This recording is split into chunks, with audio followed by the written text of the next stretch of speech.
You are listening to the USDN on the DSPN.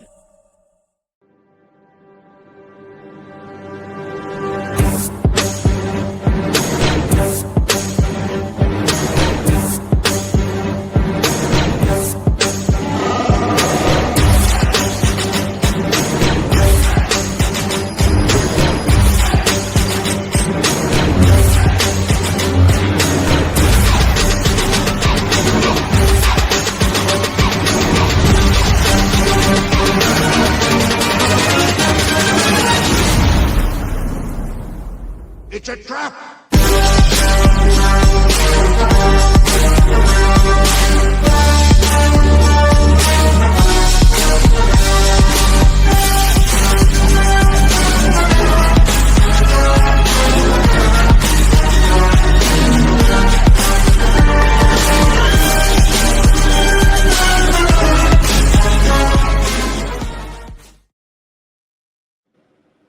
All right.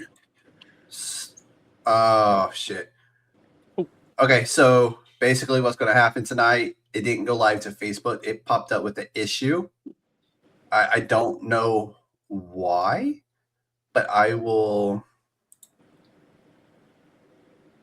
just press. I'll just go to YouTube and I'll reshare it later. But with that, what is up, everybody, and welcome to the USDN podcast, where we are for the people, by the people, and of the people. In the darkest corners of imagination, where science bends and humanity breaks, where obsession doesn't just consume, it transforms. Tonight, we return to the anthology pushing indie horror to its limits. This is AHA, the Horror Anthology, and tonight is episode number 5. Ladies and gentlemen, the Council of Nerds is now in session. Manoj, Squidz, McKenzie, welcome to the USDN podcast, fellas. It's a pleasure to have y'all on tonight. Howdy, howdy. It is a pleasure indeed. Oh, yeah. Glad to be here. So let's just dive in. And Manoj, we'll start with you, and then we'll jump over to Lucas here. Tell us who you are and kind of how you got into comic books. Sure, yeah. I've always been reading comics since I was a kid. I grew up back in India, and we used to have these monthly comic magazines, sort of like the Metal Hurl and Heavy Metal magazines that you have it here. Okay. Yeah, so I used to read them every month, love them. But then I started getting into like more of the regular literature, like other books. Kind of like stopped reading comics for a bit. But then when I moved to the US a few years ago, I actually was at a local comic book store. And I was like, whoa, these are all the Western comics that I've been missing out on. And I kind of wanted to like check them out.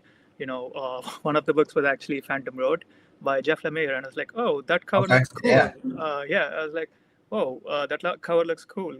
Because I was under the impression that comics are mostly like Marvel and DC, right? So I realized that I was missing out on a lot of indie stories. Now I know Jeff Lemire is not indie, but to me at that time, I was like, whoa, what's this? And then they all have an indie heart, man. yeah, for sure. So that's how I got into it. I started, reading them, falling in love with them again. I was like, whoa, and I was kind of starting to getting into writing at the same time. So I was like, why not do this? Why not write for comics? And that's how I started a few years ago. Lucas, same question, man.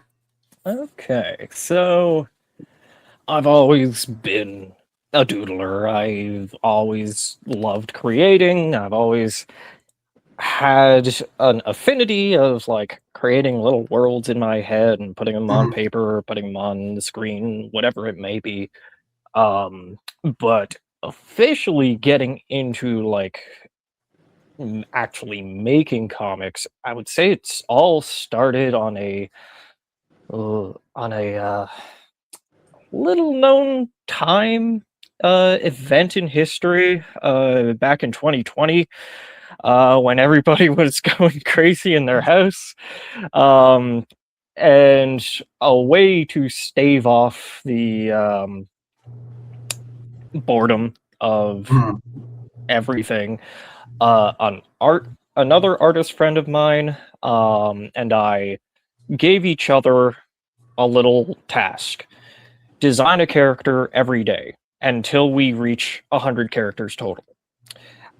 So we tried doing that. We made some fun characters, we made some stupid characters, and then on the 52 mark, we're like, okay, but what if all these characters just like fought each other to the death? Mhm. So um a my first web comic was born by the name of NME, National Manhunting Entertainment. It was, I will say, not the best written, but it was a very fun, gory, little project. Since then, I met more people in the scene, kind of got reviews, and met people who are like actually like make physical comics for a living, and uh now I'm here. I have met so many wonderful people, so many creative people on this journey, and I am excited to like make more stuff with more insanely talented people. I like it, man. So we all know kind of how that everybody came together for this comic book with Chris and Chris kind of selecting everybody and then pairing everybody up. So when y'all first connected on the bearer, what were those early conversations like between y'all? I think we clicked instantly. Okay. I agree. Yeah, it Uh, was. uh, I think we have to thank Chris and Chris for that. Like, it was a great pairing because we vibed instantly. We were like, bouncing off ideas with each other. Yeah, it was perfect. Yeah. as soon as I heard like the initial pitch of body horror, Indian folklore, um, obsession with science to birth things of higher powers, I was instantly hooked. And yeah, when we like started talking about it, like I I was immediately in my sketchbook just like coming up Mhm. with stuff. And Manoj, you are an incredible partner for this because you came insanely prepared. So I think we had like a very I would say we were fairly efficient in the way we ran this. I Okay. agree. No, I like it. So I've seen the concept art. I've read the concept of the story, and I'm absolutely like I cannot wait to get this book in my hands because every story has been great, but this one it really pushed like some boundaries, and it was just like dude, this is absolutely insane. So when this first took shape, what was kind of that core idea that both of you kind of locked in on? And Lucas, we'll start with you on that one. Well, for me, I as somebody who loves I love the subgenre of body horror. Um, I think there's something inherently like not just horrifying, but also like very intriguing about like the changing of oneself. Um, and for it to be um something in a way that like our hero is doing this in a divine sense, like he wants to create Mhm. something like grand, he wants to create something holy. um it made it really interesting for me. On a lot of my like concepts and research for like doing a lot of this work, I was talking with Manoj about kind of like I would say like folk paintings, art from like depicting like divinity from I think you said it was like set in Burma, right? West Bengal, yeah, like northwest. Bengal, my bad. Yeah, so I was looking at a lot of like old art from like depicting these kind of like religious iconography, and I wanted to try and like blend in some of the color palettes and themes in that, and I just had so much fun doing that, trying to make something both horrific but in our hero's eyes something beautiful. Yeah. Manoj, over to you with the same question, man. Sorry, I'm actually sharing this now over to Facebook. Any way I can just to get it there, but I'm still here. I'm still listening. Manoj, same question. Like, what was that core idea you both kind of locked in on from your perspective? Yeah, sure. I think, yeah, like when I was coming up with this idea, and then first I decided the subgenre of body horror, uh, because I was like, reading this comics from India, and then I was also like trying to read a lot of Western comics. I was trying to like bring these both worlds together in a way, uh, which means that I do see a lot of body horror in the Western media, but there's not much Indian body horror, so to speak. And like even looking through a lot of references, I couldn't find many out there. So what I was trying to do is like, how do I bring something new to the scene? How do I bring something new to the body horror as a genre? So I was looking at like a lot of references, famously the David Cronenberg movies, The Fly, Crimes of the Future, and we all know like, a bunch of body horror movies, Human Centipede, and Oh yeah, so the walrus, you name it. yes, yeah. So I guess I was trying to find the common theme among these movies, and usually it's either the protagonist torturing someone or torturing themselves. And I was trying to see, okay, like what more can we do differently within this particular subgenre of like torturing people, and that is when this idea originated for me. It's like, what if you're torturing yourself, but for a reason, like maybe you believe that it's actually like good, and something good comes out of it. And I was playing around with this mad scientist trope that we all are aware of.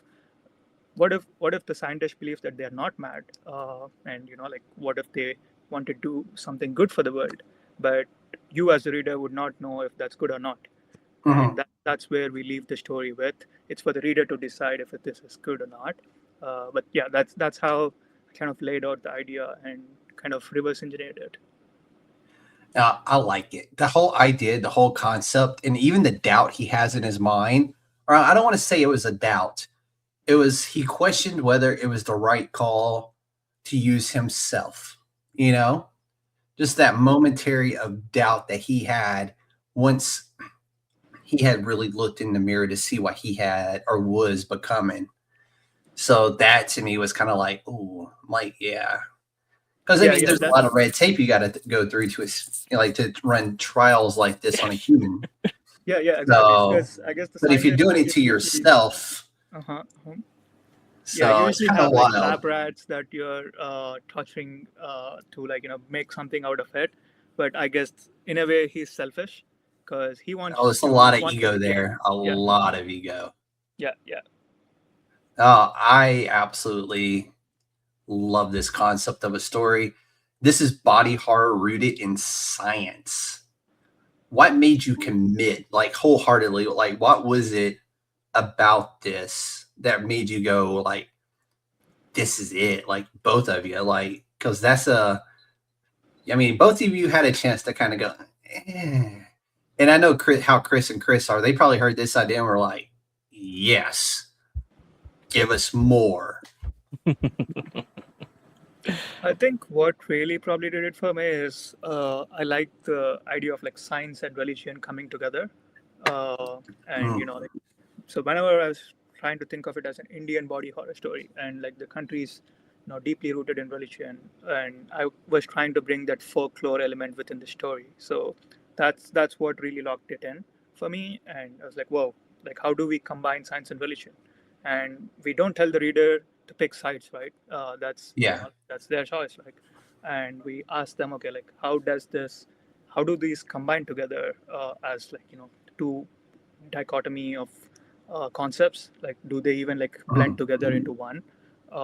And the scientist does believe so, like he thinks that okay, like he in his mind he's not a mad scientist, but maybe you might think that he's like, okay, this actually there is a line in the story that says, hey, others have warned me not to do this, like someone has thought of this before. And I was kind of playing around this idea of like literature review in the science field, right? Like a lot of people already like research upon a singular idea, and then they say, hey, let's not proceed further on this because it's probably not good, or it's not Mhm. good enough. But this guy, he doesn't listen to it, and that's again like that ego aspect that you were talking about. Yeah, like other people, like you can't be the coming of the new god. It has to be me. I have to create the divine. Um, no, I'll be honest. Manoj, when you gave me like the finalized script, I read through it and like, without a doubt in my mind, I was like, yeah, that this is perfect for me. I want to make some nasty things. Yeah, dude, that's, I don't want to say it, but in one of the panels that you had sent me, and he's got himself like all hooked up, I was like, dude, this is like disturbing, but you can't look away at. It's like a car crash, right? You don't want to look, you don't want to stare, but you find yourself doing both, anyways. Exactly. Hmm. So, And that's body horror, right? Like in a Yeah. nutshell, because you don't want and to that's miss. something that Southeast Asia, I think, does better than anybody else. Like when you watch some of their horror movies and that kind of stuff, they are so good at that genre right there, and mixing the folklore from the regions into it. I think Japan does it really well. Korea does it really well. Apparently, India does too, because this was like, you have no idea. I know the book is officially 100% funded, and I'm so excited for everybody, but I'm more excited for myself because I want the damn book.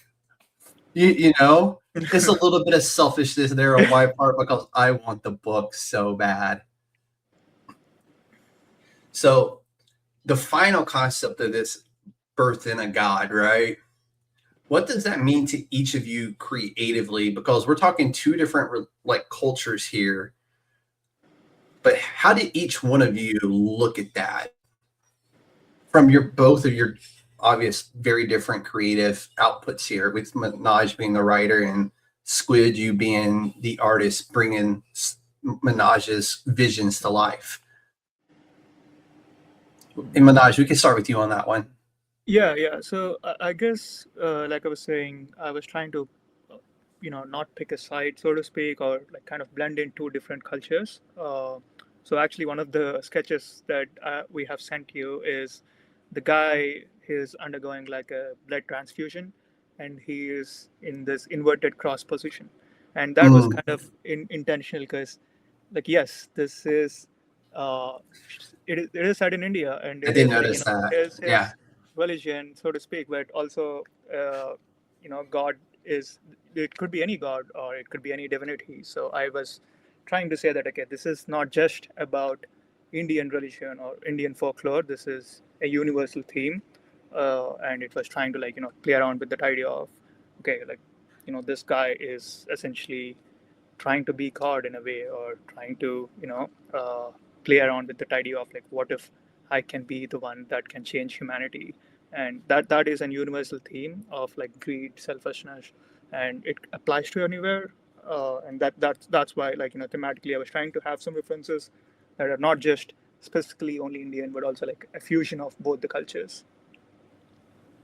Yeah. It definitely gives off like a lot of like the idea of a mortal man trying to bring like essentially like I guess his own god, his own idea of a god Mhm. into existence, like on so many aspects. No matter what culture you're in, I would assume that is fairly blasphemous Oh yeah. on Oh yeah. all the fronts. Um, but still trying to frame it as like this will be the coming of a new age. This will fix everything. It's like he might have good intentions, but it is Mhm. also very like. But at uh, the same time, you could tell in just how the few panels I've seen in the the synopsis of the story, you can kind of pick out the points in the story where everything started with good intentions from a scientific perspective, and then mhm. as it got further and further and further, his own mind, and he legitimately, you could tell at what point he starts to go mad little by little by little as he himself progresses through this transformation. Wild shit, y'all. Thank you. But so let's talk a little bit about the science and kind of like the obsession of this and some of the realism in it. You're pulling from real biological concepts like asexual reproduction.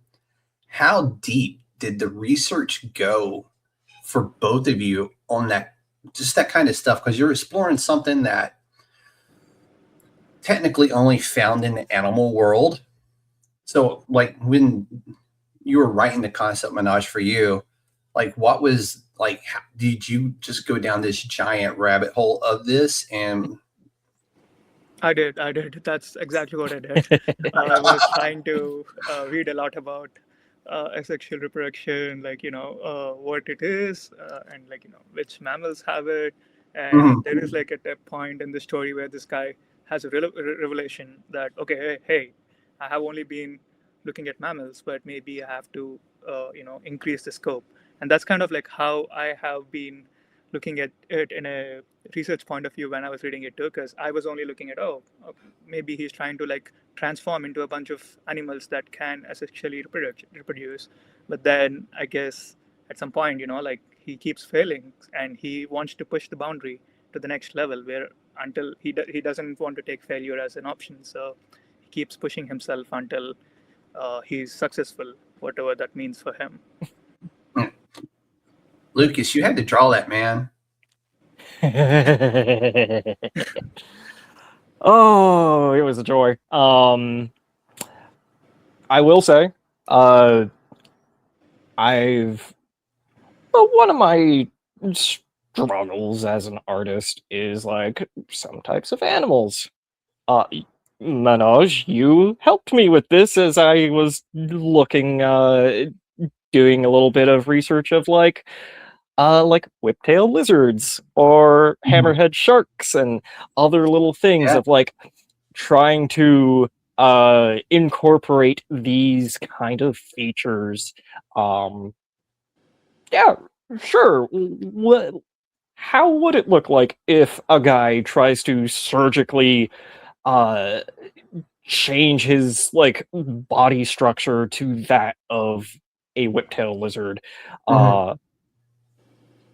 So I mean, learning experiences. And I just had a lot of fun with it. Yeah, I could tell from the panels that you sent over, and I was just like, dude, this, like, yeah, it was just fantastic to see the panels before other people have gotten to see them.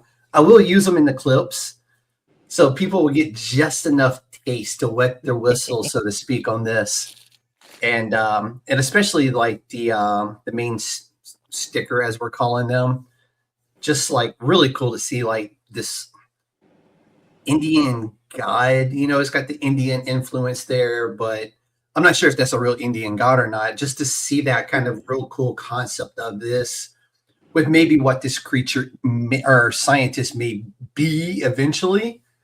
So it just all really cool stuff there. And I can't say enough good things about where this story is going to go. And I really hope y'all would work together maybe in the future to continue this story, maybe like a one shot, you know. But we can talk about that one, you know, later, because we're going to talk about some of that later. But how important was it that the horror feels grounded in reality instead of just like purely fantastical fiction, so to speak? Yeah, I think me and Lucas were discussing this a couple of times a while ago, like when we first started sketching it out. We didn't want to limit it to a specific time frame. So it could be the 1900s, it could be the 2000s. So this guy knew about hammerhead shark, and people didn't know about a hammerhead shark probably in 1800s. So we kind of can put together a timeline, so to speak, but we didn't want the reader to like get bogged down by the details of like, oh, this is set in a futuristic or a fantastical era. We wanted to keep it as real as possible so that, you know, the horror hits home. And from my point of view, coming at it from like the idea of body horror, I've always found it a little bit more concerning, upsetting when there are still aspects of the human in the quote-unquote monster. Like, the I look island at of Dr. Moreau comes to mind when I hear that. Like, we could have like Godzilla. I love Godzilla. I don't think Godzilla is that scary. I mean, terrifying because it is a massive lizard destroying a city. But when I see like, and I think I sent you the image of our scientist like crawling on all fours, but you still see like there is something human there that like you're not sure how much human is left in that. Yeah. And I've always found the uncanny and the unsettling to be like, that's my like, that's my favorite kind of like spooky, I guess you could say. Yeah, no, dude, it comes through. That's actually one of the first decisions we made when designing this character.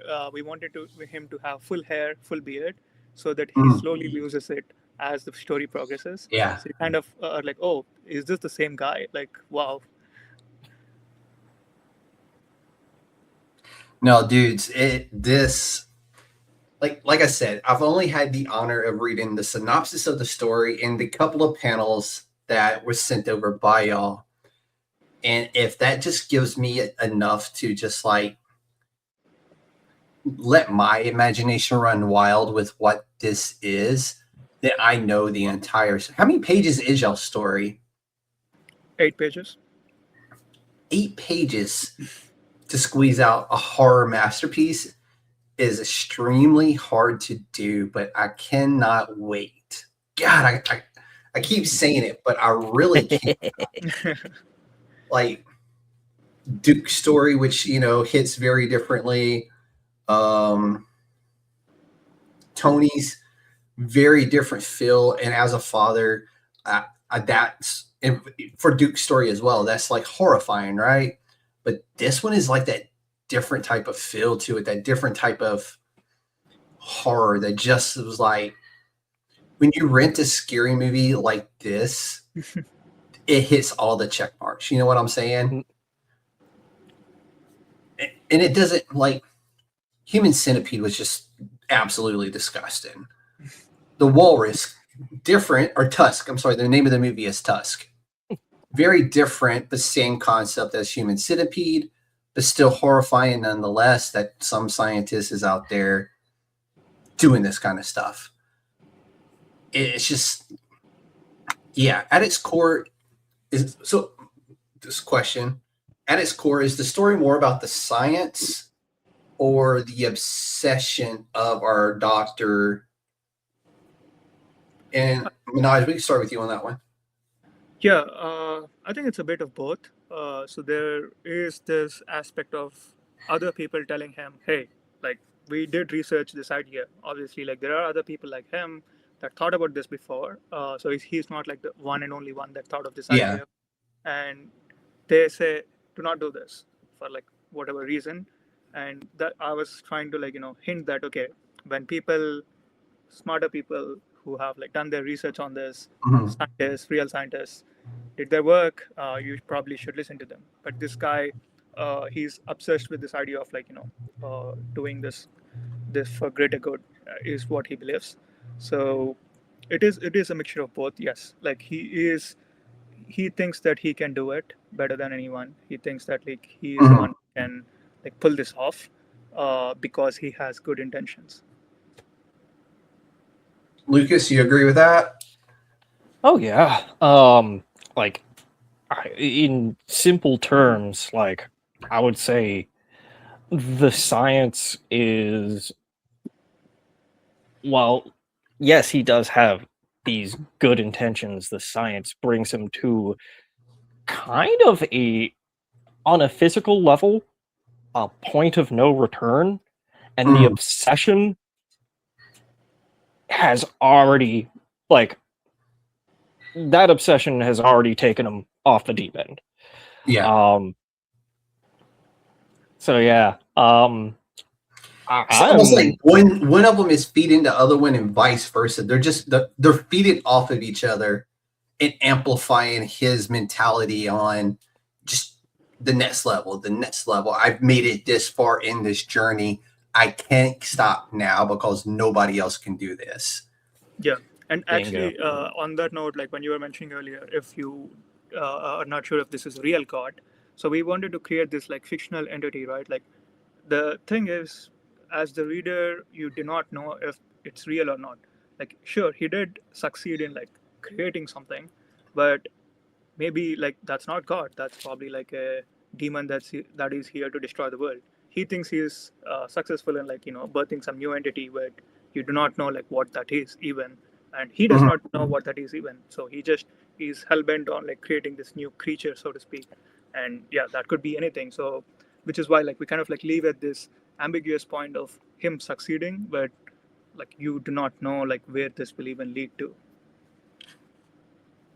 Dude, this is something special. So I know like the selection process for this, but when y'all were finally connected together, now Minaj, did you already have like this story kind of like on the shelf, or like did you get selected for this and go, oh shit, I need to write a story? Yeah, I just had the idea, like one line Okay. idea that I pitched to Chris and Chris to start with. But then when they were, like excited with this idea, I then realized that I have to like build out a script. I usually like, do some rough storyboarding so that it's easier for the artist. Like, do some sketches about like how the layout should look like. Because this is a visual medium of after all, so we have to like Yeah. figure out how can we show this like as we intended to. So I was trying to like kind of imagine. So actually, when I was sending the script to Lucas, I also sent him a couple of storyboards, a couple of Mhm. like layouts of like how I think each page could look like, as a suggestion. Obviously, like he then took it to the next level, and yeah, that's how I started. I just had an idea, and then once I was selected, I built out the pitch and the script. Okay. I know a lot of artists are like you have artists on both sides of this, right? Some just like, hey, just tell me the story and I got it. And I know there's some artists who are like, give me the whole storyboard. Like, what are you looking for?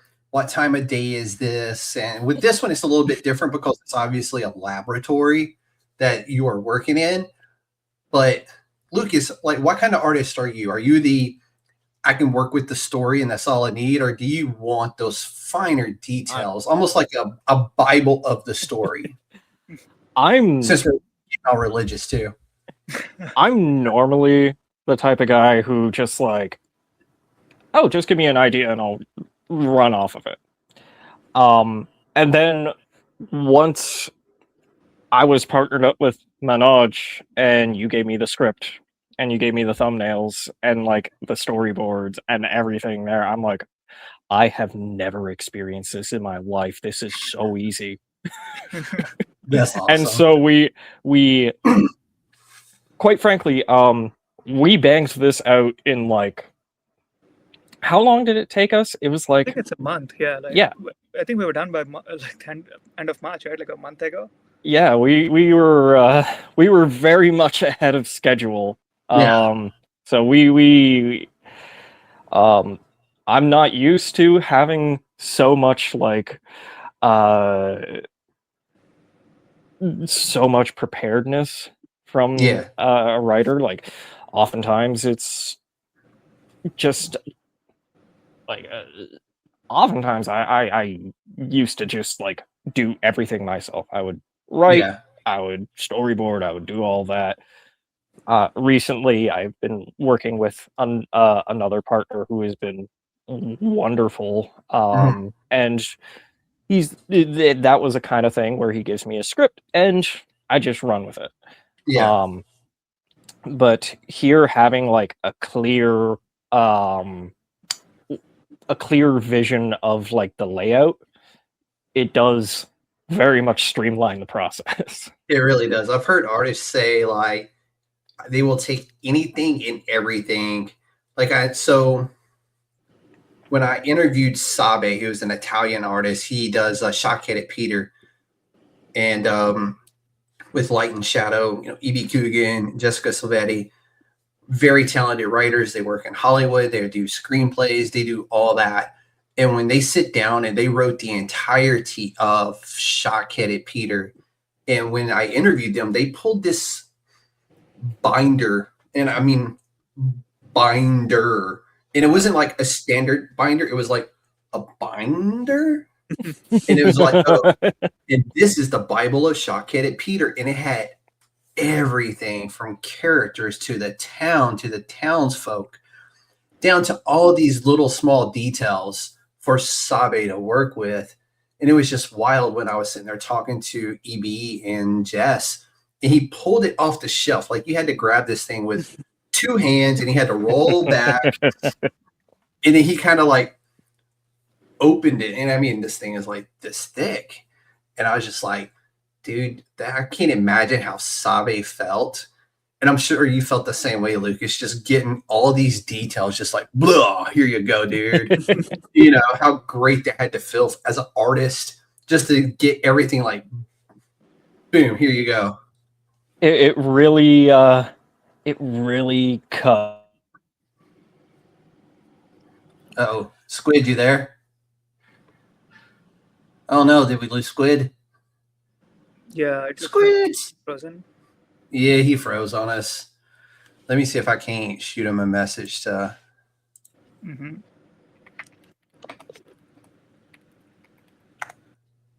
All right. In the meantime, Manoj, we're not gonna waste good airtime, man. So when you were writing this story and he was drawing the story, were y'all giving each other kind of like feedback and like giving stuff back and forth? Like, did he have some inputs to the story, just like you had inputs into the art? Yeah. Oh, there he is. Hey, I am back. back. Yes. Dude, you know when you just did that, who you reminded me of? Pee-wee. Oh. Pee-wee Herman. Who's that? Oh, you don't know who Pee-wee Herman is? Oh, no. Oh, sorry. You cut out on me when you said Pee Wee Herman. So I said, who's that? No, I know Pee Wee Herman. But when you were all like, I was like, dude, you look just like Pee Wee when you did that. Yes. Pee Wee Herman right there. That is not the first time I got that, so I'll take it. I love Pee Wee. Great dude, great actor. Rest easy, my man. Mm-hmm. But I was just discussing with Manoj, kind of like as he was writing this story and you were drawing the story, were y'all giving each other kind of like feedback? Did you get some inputs into the story? Or like, did he get some inputs into the art? Like, how is that like collaboration between the two of you on the story? Like, both of you had inputs to everything, or how was that? Oh yeah, we were very we communicated quite a bit during this. Mhm. So like anytime I had a sketch, anytime he had suggestions or ideas on like, oh, how can we make this a little bit more effective? Yeah, we were. I would say that our communication was a very strong point Mhm. over the course of this whole thingamaroo. Yeah. That's really cool. So were there any moments where one of you had something in mind that kind of like took either the story or the art from here up to that next level? Like, was there something that, along the lines where Manoj or Lucas, either one of you were like, hey, if we did tweak this one thing like right here, it's going to push it right here? Does anything like that? Did y'all have anything like Yeah, that? I think there were a couple of moments like that, like the final page, for instance. Mhm. I think Lucas did an amazing job on that. Like like when I had like a random storyboard. I wasn't sure like what to do for the final page. I know how it should look like, but I Mhm. knew it's the final splash page, right? So it's got to stay in the reader's mind. So Oh, I yeah. was like, okay, like what do we do with this? And Lucas came with like a very great idea of like how about like we mix some colors here from the real world, Indian folklore, and like bring out like this Dude, I divinity like that. within this. Yeah, so the final splash Like, page is actually like it's great. yeah, I wanted to implement a lot of bright, bright colors that would usually represent beauty, Mhm. represent like royalty, again, divinity, Yeah. um, and stuff that's like stuff you don't normally see Mhm. in normal like body horror Yeah. media. Um, so yeah, I'm somebody who has a lot of fun with colors. If you can't see by the color No, no, of my you have to. camera, You have to. um, so yeah, I am very proud of that final page, and yeah, even after we kind of came to that conclusion, you did bring up a couple of things of like, okay, so here we have our guy who is, um, you'll all see this once it's in your hands. Um, he is prepared to essentially give birth, and Manoj, you were like, let's try and really pronounce, like, okay, yeah, Oh, yeah. this guy is about to like deliver a god. So we did a little bit of fun stuff Yeah. there. So it's kind of wild, right? So when you think about an anthology, there's 8 stories in this anthology. There's a beginning, a middle, and an end to a story, a beginning, a middle, and an end to a comic book. So you basically get the first page, the middle page, and the last page to really drive everything home that you want to drive home. And it sounds like you did it, dude. I cannot wait to get it. Yeah, and we had like some really cool layouts. I can't wait for you to see it because that's one thing that I do like when I see in a comic book. Like when you see these like Mobius strips and like different kinds of layouts Yeah. that the artists do. I love that because like it really brings out the show don't tell aspect, but done in a cool Yeah. way. So we were trying to like experiment with like how can we make the layout very cool. So there is this layout in page 6 that I'm very excited for people to see. Okay. I think it's pretty unique. Yeah. I like unique splash pages like Yeah. that. Yes. Yes. Yeah. It is going to Something be. outside the comic book norm, you know? Yes. Exactly. Oh yeah. That's awesome, dude. I love that. I really do. Um, let's see where you at, because I'm having so much fun talking to y'all that I'm kind of like I got everything over here, but I'm just like winging it too, you know. So pushing limits. Was there ever a moment where y'all both were just like, do we take it that far? I mean, you obviously did, but was there ever a moment where you kind of really just like, maybe we shouldn't on that one? Maybe not the idea wise, but writing wise, I do like to have these like little puzzles for the readers, so that it's much more rewarding when they figure it out, and then give it a second read, and then it all comes together in place. Yeah. There were like a couple of things that I did to kind of bring that puzzle like story element where the first few pages you just see what he's doing, and then in the final pages, so you don't usually, like, I guess when you are having exposition, you have it in the same panel as where the action is being done. So I kind of like switch the exposition to after the action being done, so that the readers put together in mind, oh, I've seen that, so that's what this is. That's kind of like a confirmation to the readers that, oh, I've been reading this right. And there are a couple of things that I did like that within this particular comic. But one thing that I was kind of like going back and forth, I think I was discussing with this with Lucas too, which is, what if, like, we do not like actually explicitly tell the readers what's going on. We just kind of not leave it a little bit too vague, so that Yeah, you have to let the art tell some of the story too. Words can't tell it all. It's, like you said earlier, it's a very visual medium, right? For sure, yeah. So that's actually what we have kind of went back and forth on, where like, okay, let's trust the readers. We have like left enough clues within the story, and then the visually, it is a fun read by itself, but visually, like, once you get what's happening, it's much more rewarding for you to like go back to the page one and then read it again. So that's much more rewarding when we did that, like when we were able to pull that off. I think we did. Oh yeah, absolutely. Yeah. On the art side of things, saying if I push too far on a body horror, hard, right? It's like you go hard or go home. There was one thing that I was like, and it wasn't even like, yeah, oh, this might be too much, this might be too gross. So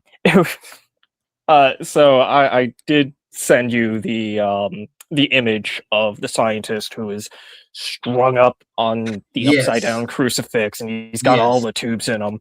And this one's a little bit silly. The tube that was connected to his yoo-hoo crotchular region. Yeah, it is yoo-hoo. PG-13.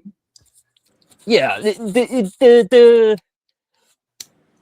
it was a very large yoo-hoo-icular shaped tube, and I was like, okay, maybe this is a little bit too much. So I just changed it up a little bit. Oh shit, that's good, dude. That's good. I love that. Like, of all the things for you to go, maybe it's a little too much. The funny thing is, when Lucas sent that image to me, that was my first thought as well. Is this a little too... That's a bit much. Hey, he's been experimenting on himself. Right? Maybe he's got... That's true. Instead of the 8-ounce yoo-hoo, he's got the 16-ounce yoo-hoo. Hey. Oh, damn. So I gotta ask though. So the pages you sent me are all done in like 3 or 4 colors. I think it's like the red, and there's some yellows, the blacks. Is the earlier part of the book done the same way, or is it? We start out in like a normal setting, and then as this story unfolds, do the colors just become darker, or is the whole story told that way? So we have like a basic color palette throughout. Usually oranges, kind of like deep purples, and browns. But each section of so it's broken down into several sections based off of his experiments. We implement different like highlight colors.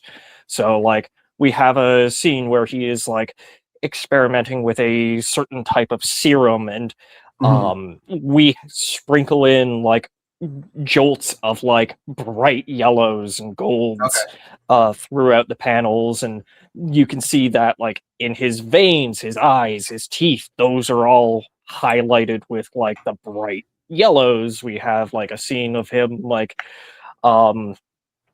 essentially like sewing all of his orifices shut. And like we have like bright blood reds on all the experimented parts of him. And then like by the final scene, I cut like the final page, I just incorporated all the other accent colors into the one final experiment. Okay. All right, dude. I already like it. Like, you gotta sell me twice, buddy. So what type of reaction are you both aiming for from the readers? Discomfort, fear, kind of fascination? What reaction do you want people to walk away from after they've read this probably twice to go, what the hell? Once they get over the what the hells, what do you want from them? And Lucas, we can start with you on that one. I want them to walk away with a pit in their stomach. I like it. Just like one of those, I'm sure you've all seen a movie where like after you watch it, it's just like in the back of your mind when you're trying to sleep, and then like, yeah.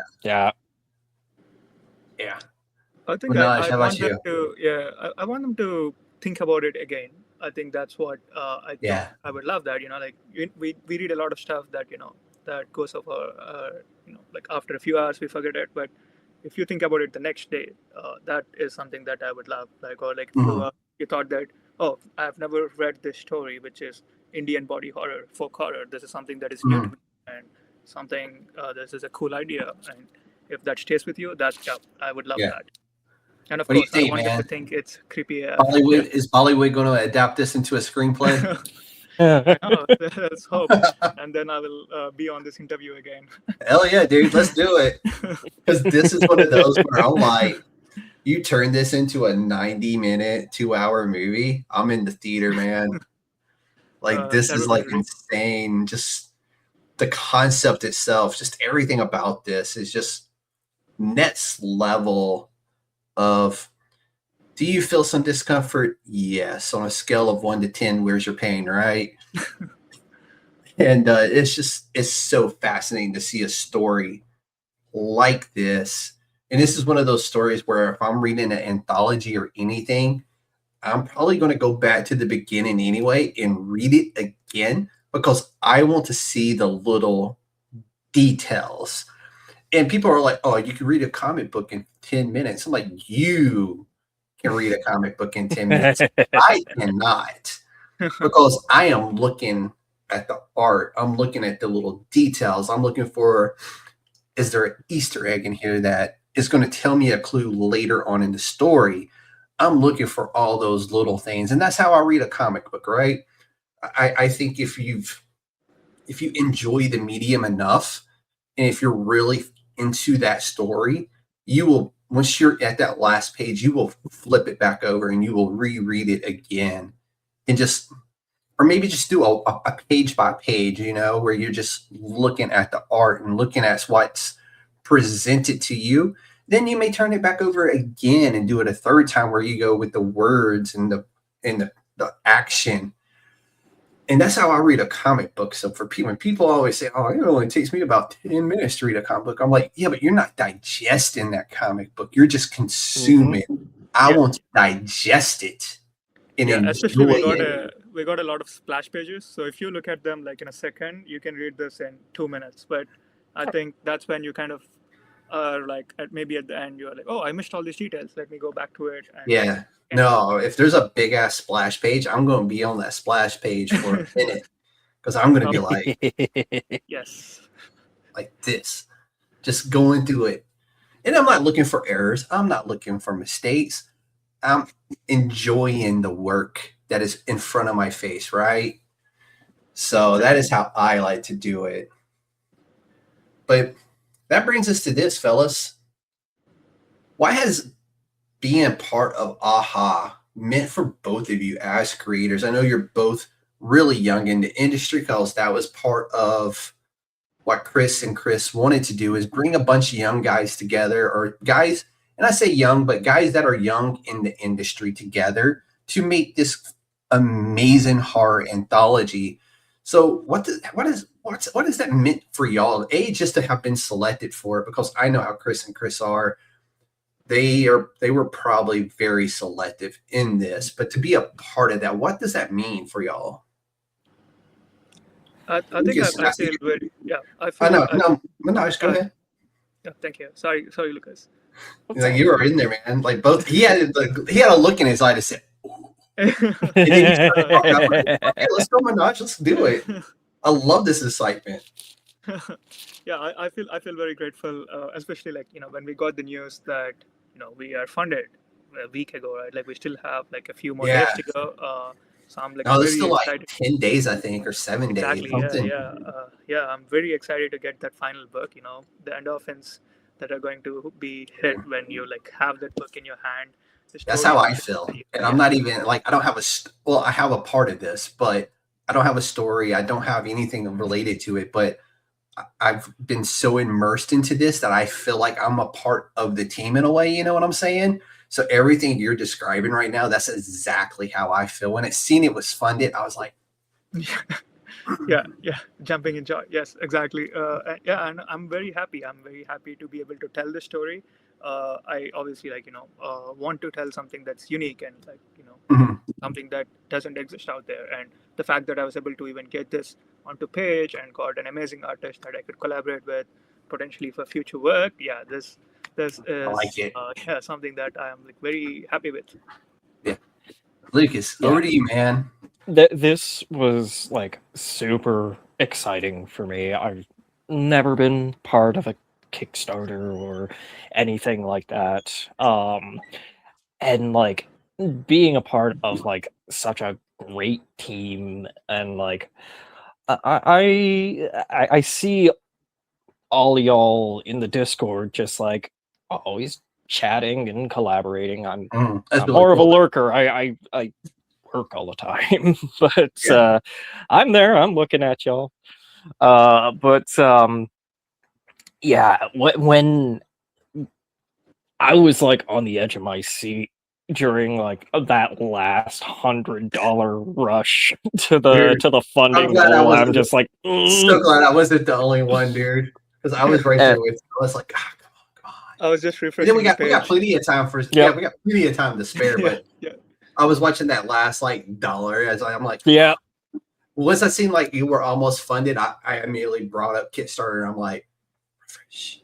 All right, go work on something else. Because, obviously I got a lot of shows to write. And then I come back, refresh.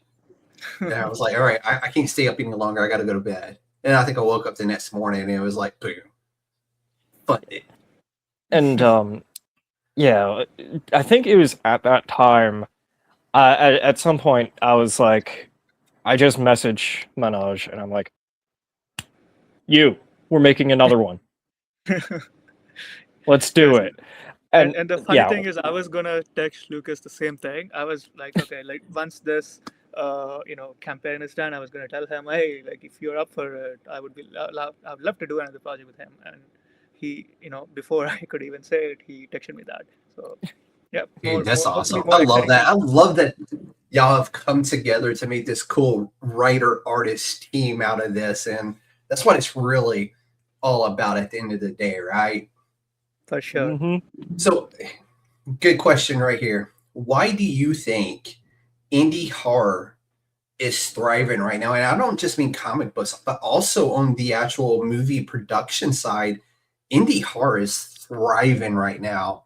Look at studios like A24 and Atomic Monster, thriving right now. Same is applying to the comic book world. Why do y'all think that is? And Lucas, we can start with you on that one. Ooh, that's a good question. I think it's just generally, on a general sense, people like the feeling of getting a little bit spooked.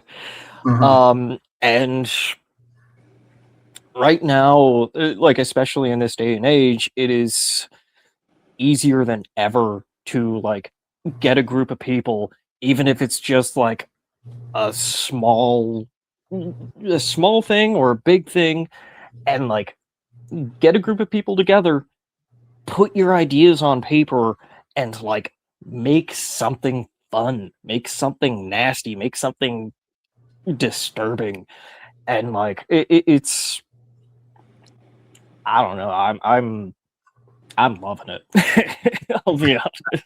I'm with you. Manoj, what do you think? Yeah, I think people want to be like weirded out. They want to see like new stuff, abstract stuff that that Yeah. they cannot like get in other genres.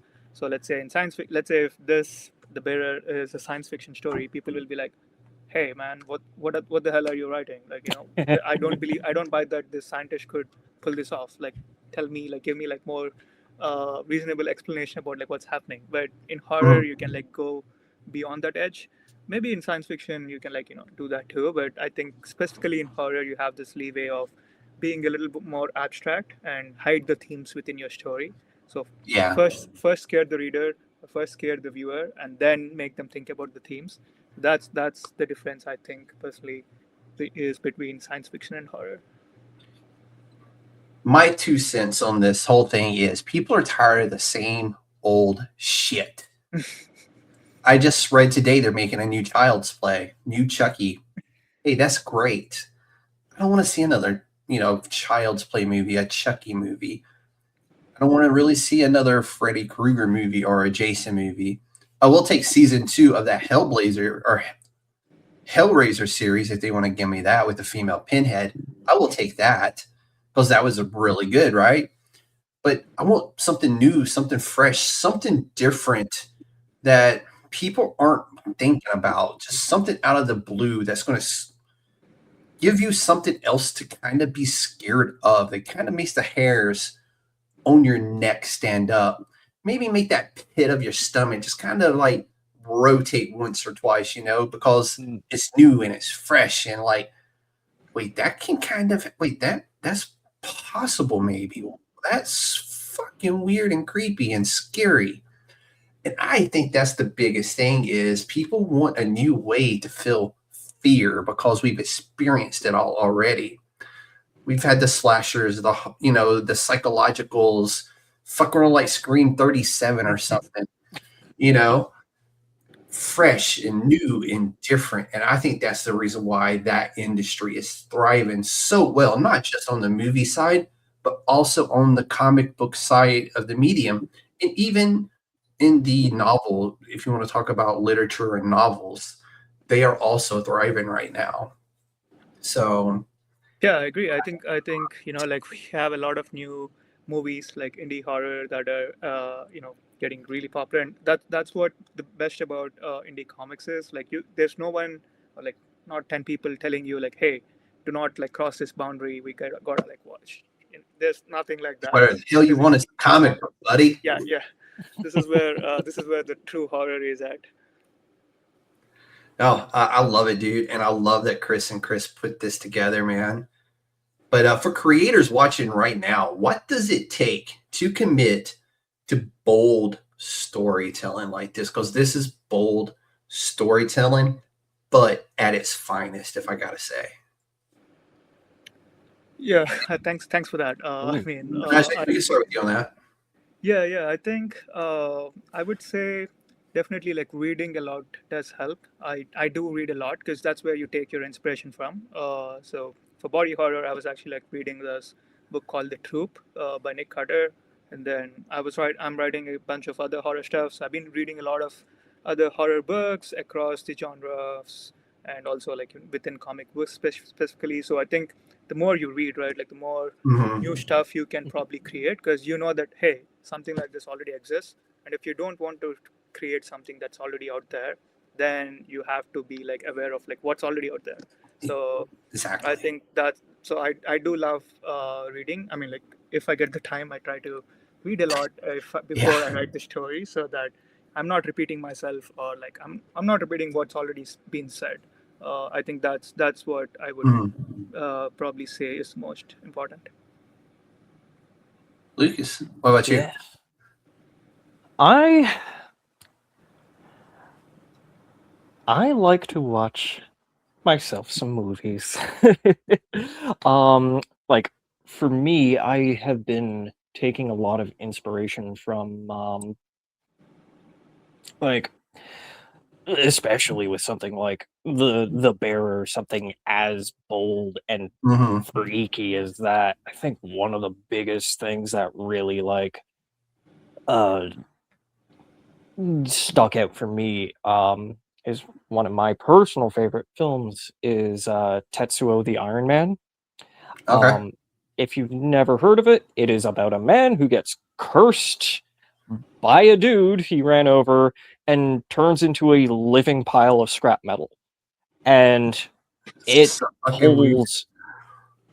pulls no punches when it comes Yeah. to just pure nasty horror. And it was filmed Mhm. with like, I don't know, like a $5,000 budget and a trip to a junkyard.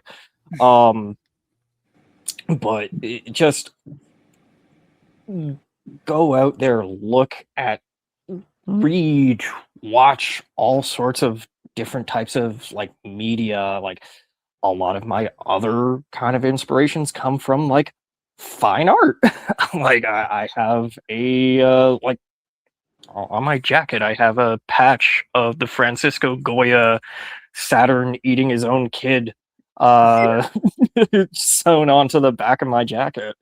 Um I'm I live right beside the Art Gallery of Ontario, so when I get the chance, I like to go there, bring my sketchbook, and like listen to some music and just like absorb art, Mhm. absorb the creative minds that like people put out into the Mhm. world. Um, This is going to sound really weird, but one of the movies that didn't, I don't want to say it was scary, but it fucked with my mind really bad because of the plausibility of the story, which is Hostel.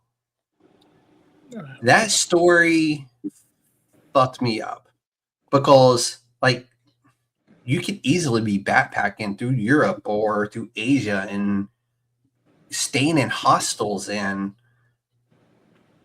this is probably has happened, to be fair. So mhm. something you had said just triggered that in my mind for some reason. But Hostel for me was like a movie where I was like, is it scary? No. But the possibility that that is a plausible story that could have already happened and we just don't know about it scares the shit out of me. Yeah, I think that's something that I drew inspiration from as well when writing this, which is, asexual reproduction. It does occur in like mammals, invertebrates. So why Mm-hmm. not in humans, right? So that was the idea that came to me when I was like, oh, this is certainly a possibility when someone is actively working on it, especially when it's like a genius scientist, or so he believes. Maybe he pulls it off, and what happens then? So that was what I was trying to, but then combining that with religion. Sorry, that was a tangent. And first, I don't know what it was that you had just said, but Hostel immediately like fed into my head, and I was just like, that movie fucking scared me because it felt so real. Rich people kidnapping people to murder them in their own sick and perverted way. Like, oh man, yeah, yeah, Yeah. yeah. But sorry, I didn't mean to really like to No, no, cut you no. off there with that one, Lucas. But Oh, it's yeah, all good. no, that one, yeah, that still fucks with me to be honest. And the fact that whatever you said popped that into my mind, I'm probably going to be thinking about the rest of the day. Thanks for that. I appreciate. Apologies. That's what I appreciate about you. That was my Letterkenny reference for the day because you're a Canadian. Sorry, I'm a big fan of Shoresy and Letterkenny, man. I can't help it. Oh, and Schitt's Creek. Oh, Schitt's yeah. Creek's another Yeah. brilliant piece of Canadian cinematography. And for anybody who doubts that, they are a liar and they're lying to themselves. They have not watched Schitt's Creek to tell me I'm a liar on that one. But I got to ask. So, Lucas, remember earlier when I said, hey, let's not talk about that yet because we're going to talk about it later. Now we're going to talk about that thing. What's next for both of you? Aha's almost done. We're at the stretch goals, right? We're getting there. And I know both of you have said repeatedly now that you want to continue to work together. So what's next from both of you? Well, Manoj, if you would like to. Yeah, Either one, hey. I don't care who starts it, but sure, I can go, I guess. I am working on another anthology that I'm trying to kind of take a huge swing on, which is cosmic horror, specifically the subgenre, which is a bunch of cosmic horror short stories set in like various subgenres, like sword and sorcery, cosmic horror, weird Western cosmic horror. So I'm trying to like write out these stories with a bunch of different artists and potentially like put it on Kickstarter. I think I might do that next month or so. So that's an immediate project that I'm almost like nearing, its completion. But yeah, it is sort of like a huge swing in the sense that it's very niche, subgenre, cosmic horror. Everyone knows Lovecraftian horror, of course, but I was trying to like go beyond the couple of others to name with Robert W. Chambers, H.P. Lovecraft, Late Baron. I was trying to like read a bunch of short stories by them and see what else can be said within this cosmic horror subgenre. So yeah, I think it could be pretty fun if it works out. Yeah, but it is a huge swing. That's one, and then obviously because I'm kind of not doing anything else, and luckily Lucas reached out to me. I have this great idea. I think we were just talking about this week and actually even today, and I think it could be very unique. We are very excited about it. Lucas, over to you, man. So, yes, we as Manoj just said, we are kind of working on building a little short comic of our own. I don't know how much you want to tell the audience. We getting breaking news? We getting some breaking news? Is that what we're doing? It's still very. You can drop a hint. You can drop a hint. It's very early. It's very early. So okay. Are we talking horror, sci-fi, thriller, psychological? What are we talking about? It's kind of like a Souls-like, Dark Souls. If you're aware of the game, a Souls-like dark fantasy. So it's not quite horror, but yeah, I would say it's dark fantasy mostly. Yeah, dark fantasy with some like maybe a little bit of surrealist elements. Okay. So I like it. Currently on my docket, I am working on a game jam for. I'm working on several tabletop role-playing games. Nice. So I have a game. Tabletop games here. Yeah, so I have one in the works that's going to be a quick and easy one. It's essentially you play the survivors in a summer camp with a slasher on the loose. Unique. And it's just one of those like go in 1 to 3 hour game. Gather supplies, get the hell out of Dodge before big hillbilly with like hedge clippers comes at you. So Crystal Lake meets Wrong Turn meets D&D. Yep. Exactly. And it in the system where like your class.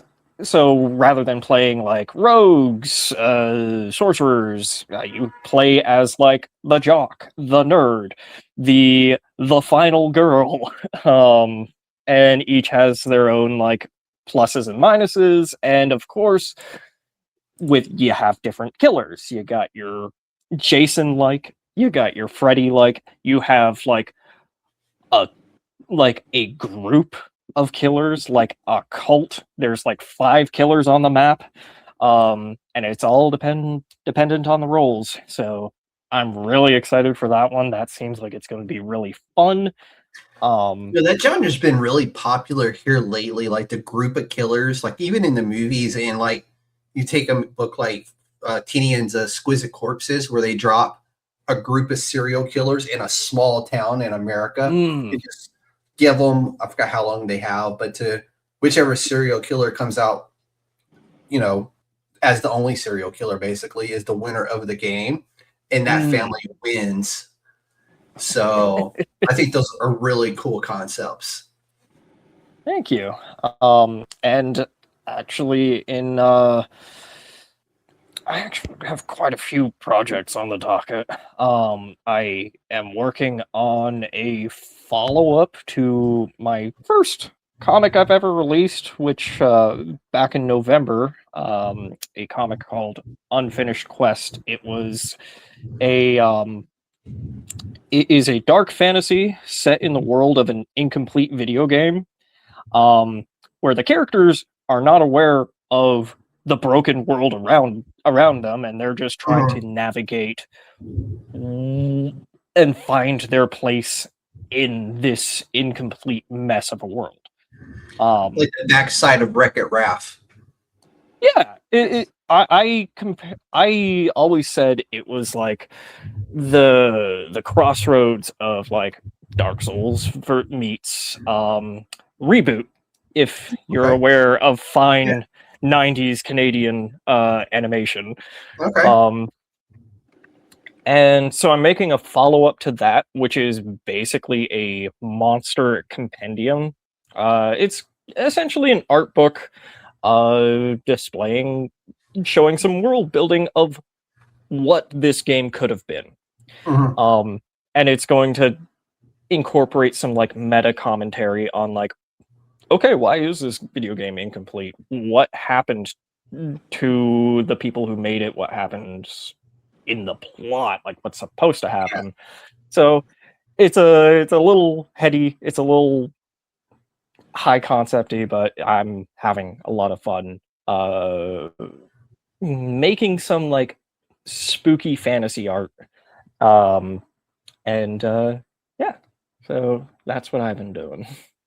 I like it, fellas. I like it. But Manoj, we'll kick it over to you one time for the last time here. Where can people find you on social media? Yeah, it's mostly on Instagram _MGedela, MGEDELA. Yeah, I think that's the only platform I'm active on these days. So that's where you can reach out to me. Lucas? I'm Squidz McKenzie. That is a Squidz with a Z at the end. Z if you're on the metric system. And you'll find me on Instagram, and that's about it. So all that's right now in the description. And when this goes live again later on, all that stuff will be in the description, as well as the Kickstarter will also be listed. It is already funded, but please go get yourself a copy, because the more money this raises, the more money these fellas have the opportunity to get a little in their pocket. So go and support this book. It is fantastic. I've had the pleasure of seeing both the art side and also reading the synopsis to several of the stories that are going to be included in this anthology. And I have to say, from a horror perspective, you get a flavor in of everything. Think of it as Salt Bay, dropping the salt on your favorite steak, and there's a little bit of it in there for everybody. So please go support this book, because it is phenomenal. But that's it for tonight, guys. From transformation to obsession, from science to something far more terrifying. This wasn't just horror. This was creation at cost. Ladies and gentlemen, this has been the USDN podcast, where indie comics come to life. The Council of Nerds is adjourned. Y'all be safe out there.